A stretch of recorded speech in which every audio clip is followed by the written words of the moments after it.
السلام علیکم ویورز، میرا نام عطاء الرحمن اور آپ دیکھ رہے ہیں عطاء بخاری یوٹیوب چینل۔ قرآن کریم کی مسلسل ایکسپوزیشن کے سلسلہ میں آج ہم سورہ النساء کی آیت نمبر 36 کی ایکسپوزیشن کریں گے۔ پچھلی آیات میں بات ہو رہی تھی قانون وراثت سے متعلق، میریٹل لائف یعنی انسانوں کی ازدواجی زندگی سے متعلق۔ ان قوانین کو بیان کرنے کے بعد اب یہ جو آیت ہے اس کے اندر کیا کہا جا رہا ہے؟ ایک حکم دیا جا رہا ہے۔ کیا یہ رہا ہے کہ وَاعْبُدُوا اللَّهَ، اور تم صرف اللہ کے قوانین کی اطاعت کرو۔ یہاں پر یہ چیز سمجھ لیں کہ یہ جو لفظ اعبدو ہے، مذہب کی جو ٹرانسلیشنز ہیں ان میں اعبدو سے عبادت کا لفظ بنایا گیا، اور عبادت کا مطلب کیا گیا پرستش یعنی ورشپ۔ تو دیکھیں یہ جو پرستش یا ورشپ ہے یہ ریلیجس کانسیپٹ ہے، قرآن میں نہیں ہے، یہ مذہب کی روح سے یہ چیزیں آئیں۔ تو اللہ کے جتنے بھی انجنکشنز ہیں، احکام ہیں، ان کو فالو کرنے سے انسان اچیومنٹ کرتے ہیں۔ مذہب کی روح سے جو چیزیں کی جاتی ہیں ان کو کرنے سے کوئی اچیومنٹ نہیں ہوتی، ہاں اس سے انسانوں کے اپنے جو مذہبی جذبات ہیں ان کو تسکین ملتی ہے۔ تو یہ چیز آپ نے سمجھنی ہے کہ اعبدو اسی سے عبد ہے، حکم کا غلام۔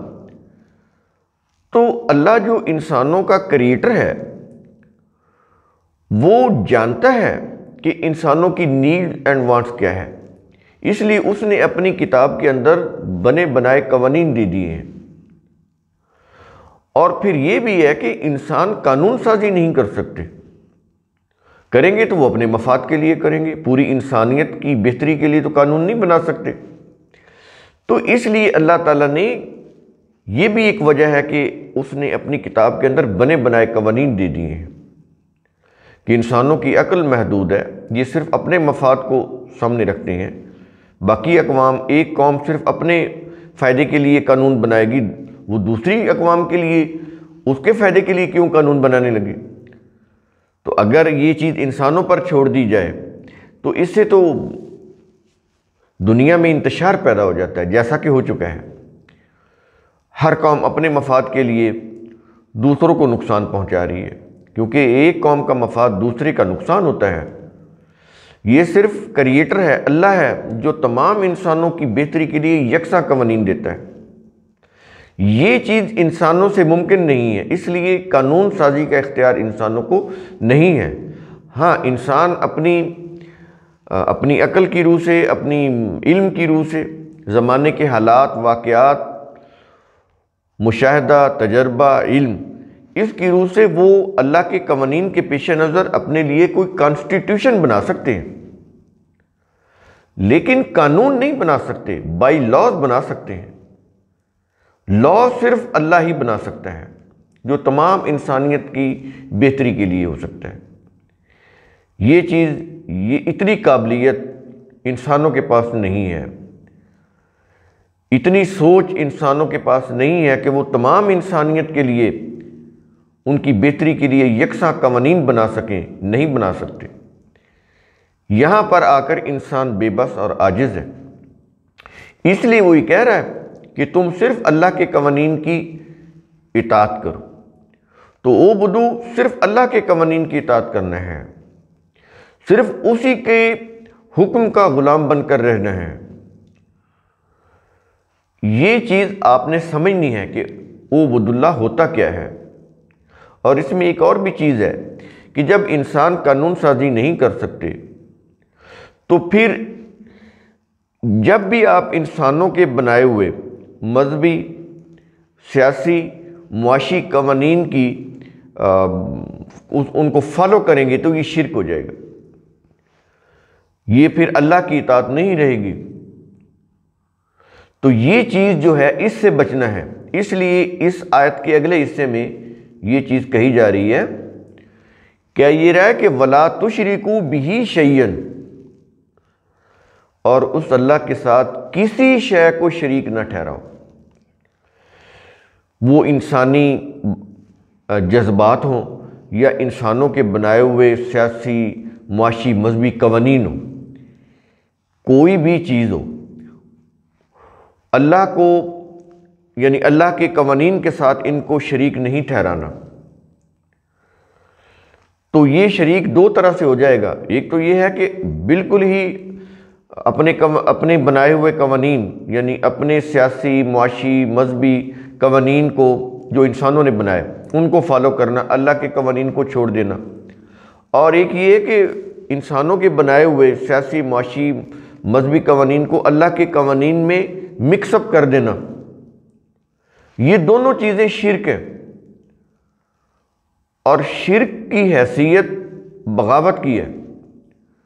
یعنی کوئی بھی قوم، خواہ وہ اپنے آپ کو مسلم ہی کہلاتی ہو، اگر وہ یہ کر رہی ہے کہ اللہ کے قوانین کے پیرلل اپنے مذہبی پیشواؤں کے قوانین کو فالو کر رہی ہے، یا اللہ کے قوانین میں اپنی مذہبی پیشواؤں کے بنائے ہوئے قوانین کو مکس اپ کر کے فالو کر رہی ہے، تو وہ بغاوت کے یا سرکشی کے جرم کا ارتکاب کر رہی ہے، وہ مسلم اقوام ہی کیوں نہ ہوں، تو وہ شرک کا عمل کر رہی ہوں گی جیسا کہ کر رہی ہیں۔ وہ سب سے زیادہ شرک یہ ریلیجس کنٹریز ہیں جو مسلم کنٹریز کہلاتی ہیں، ان میں ہو رہا ہے۔ تو میں نے آپ کو بتایا کہ شرک کی حیثیت کیا ہے، بغاوت کی، سرکشی کی۔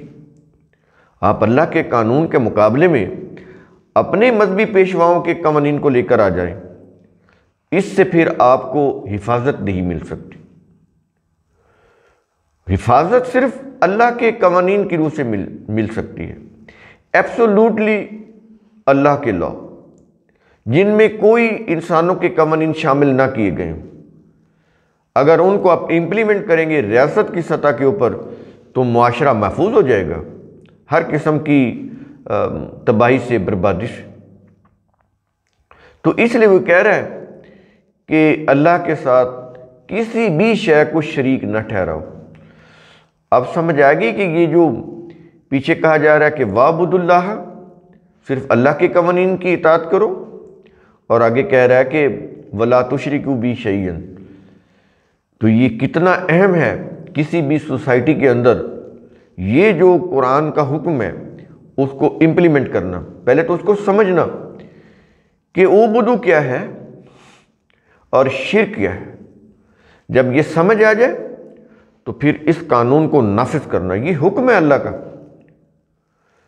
اور سب سے زیادہ اس حکم کی خلاف ورزی مسلم کنٹریز میں ہو رہی ہے، مسلم اقوام میں ہو رہی ہے۔ یہ چیز کہنے کے بعد آگے ایک اور چیز آ رہی، بڑی اہم، احسان سے متعلق۔ قرآن کریم احسان کہتا ہے، اور ہم اپنی زبان میں یوں کہہ لیں حسن سلوک کے لفظ استعمال کرتے ہیں۔ قرآن کا لفظ ہے احسان، بڑا جامع لفظ ہے۔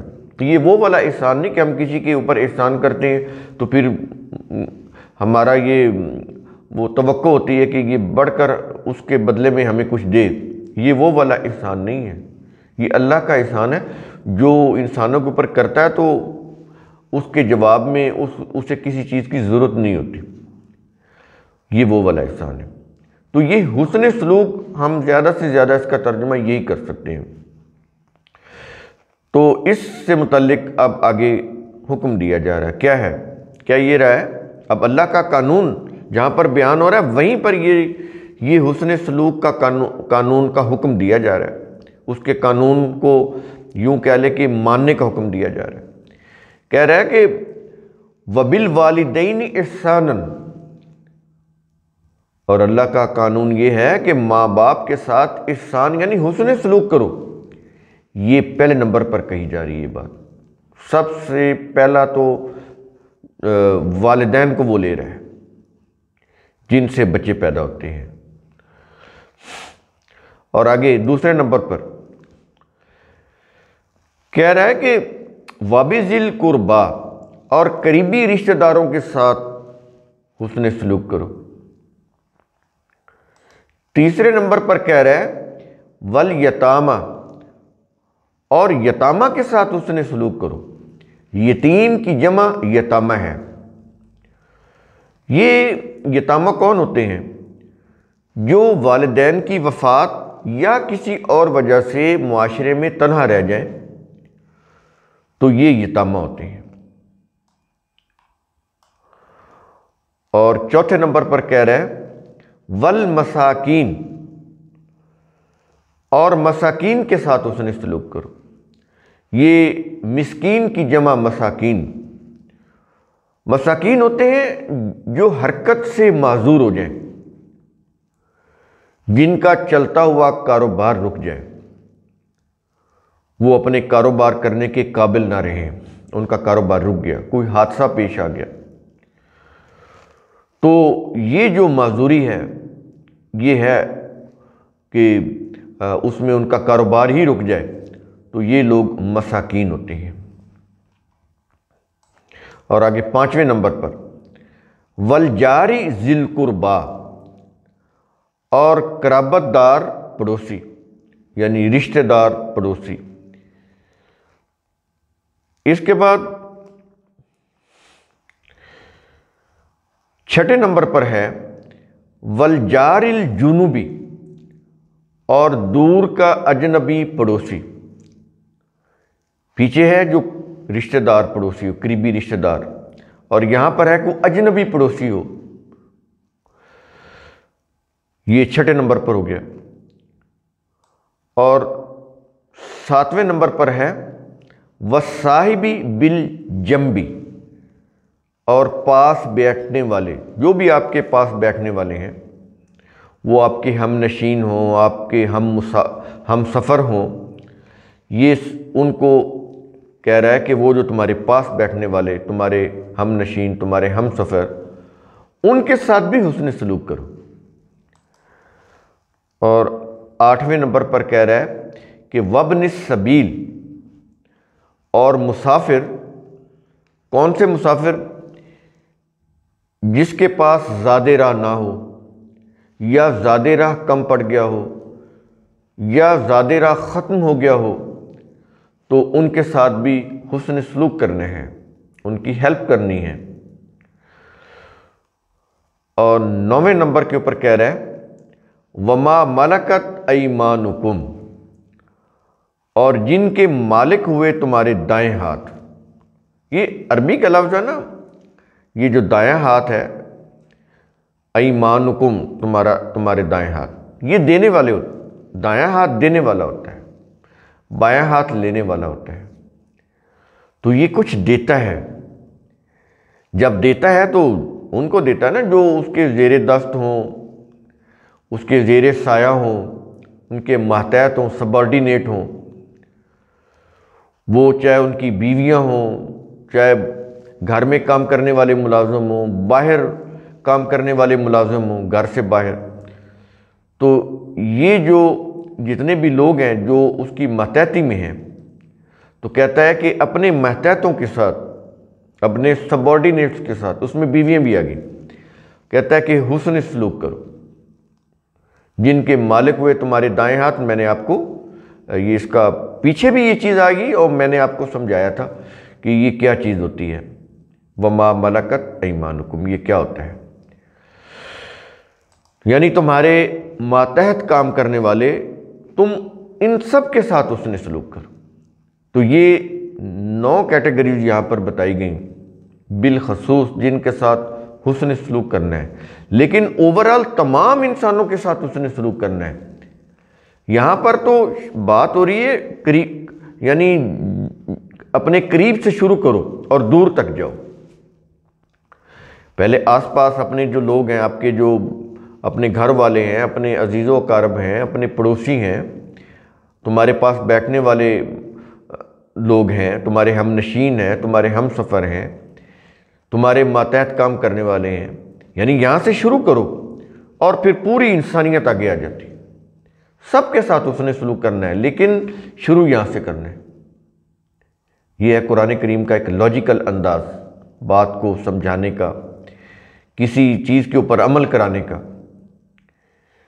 تو یہ ہے، یہ سب کچھ کہنے کے بعد یعنی جس کے اندر یہ چیز شروع ہوا یہاں سے اللہ کا قانون کہ صرف اسی کے قوانین کی اطاعت کرنی ہے، اور ان قوانین میں اپنے سیاسی، معاشی، مذہبی قوانین کو مکس اپ نہیں کرنا، اللہ کے قوانین کے پیرلل اپنے بنائے ہوئے، انسانوں کے بنائے ہوئے قوانین کو فالو نہیں کرنا، یہ چیز بتائی۔ اور اس کے بعد پھر یہ کیٹاگوریکلی حسن سلوک سے متعلق بتایا کہ یہ لوگ ہیں، ان کے ساتھ حسن سلوک کرنا ہے۔ تو یہ سب کچھ کہنے کے بعد کیا یہ رہا ہے کہ ان اللہ لا یحب، بلا شبہ اللہ پسند نہیں کرتا۔ کسے پسند نہیں کرتا؟ آگے بتا رہا ہے من کان مختالا فخورا، اسے جو خود فریبی میں مبتلا ہو، اترانے یا شیخی بگاڑنے والا ہو۔ یہ جو مختالن ہے وہ شخص ہوتا ہے جو خود فریبی میں مبتلا ہو کہ میں بہت کچھ ہوتا، وہ کچھ نہیں ہے، لیکن وہ سب کچھ اپنے آپ کو سمجھتا ہے۔ ظاہر اس نے اپنے اندر قابلیت نہیں پیدا کی ہوتی، اپنی صلاحیتوں کی اس نے نشو و نما نہیں کی ہوتی، تو خود فریبی میں مبتلا ہوتا ہے، اس لیے وہ پھر اتراتا ہے۔ اتراتا وہی ہے جس کے پلے کچھ نہ ہو، شیخی وہی بگاڑتا ہے جس کے پاس کوئی صلاحیت نہ ہو۔ تو یہ تو آ جائے گا مختالن۔ اللہ کہتا ہے کہ اللہ کے قانون کی نظر میں ایسے لوگوں کے لیے کوئی پسندیدگی نہیں ہے جو اس طرح کے لوگ۔ اور دوسرے کون سے؟ فخوراً، وہ جو فخر کرنے والا ہو۔ یہ فخوراً فخر سے ہے، پراؤڈنس، پراؤڈ۔ تو یہ جو لوگ ہیں، پراؤڈ بھی وہی ہوتا ہے جس نے اپنی صلاحیتوں کی نشو و نما نہیں کی ہوتی، جس کے اخلاق اچھے نہیں ہوتے، اخلاقی سطح بڑی پست ہوتی ہے۔ تو دونوں کو لیتا ہے، وہ لوگ جو شیخی بگاڑتے ہیں، اتراتے ہیں خود فریبی میں مبتلا ہو کر، اور وہ لوگ جو خود فریبی میں مبتلا ہوتے ہیں اور فخر کرتے ہیں، تو دونوں کو لیتا ہے۔ کہتا ہے ان کو اللہ پسند نہیں کرتا۔ تو معاشرے میں رہتے ہوئے انسانی زندگی سے متعلق، انسانوں کی اخلاقیات سے متعلق یہ قوانین انتہائی اہم ہیں۔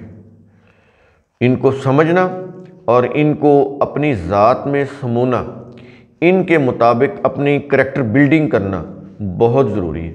جو معاشرے ان ضابطوں کو سامنے رکھ کر اپنی کریکٹر بلڈنگ کریں گے یا کرتے ہیں، وہ پھر دنیا میں آگے نکل جاتے ہیں۔ تو قرآن کریم کا اصول ثم تفکروا، اس کی روح سے آپ خود بھی سوچا کریں، سمجھا کریں، غور و فکر کیا کریں۔ شکریہ۔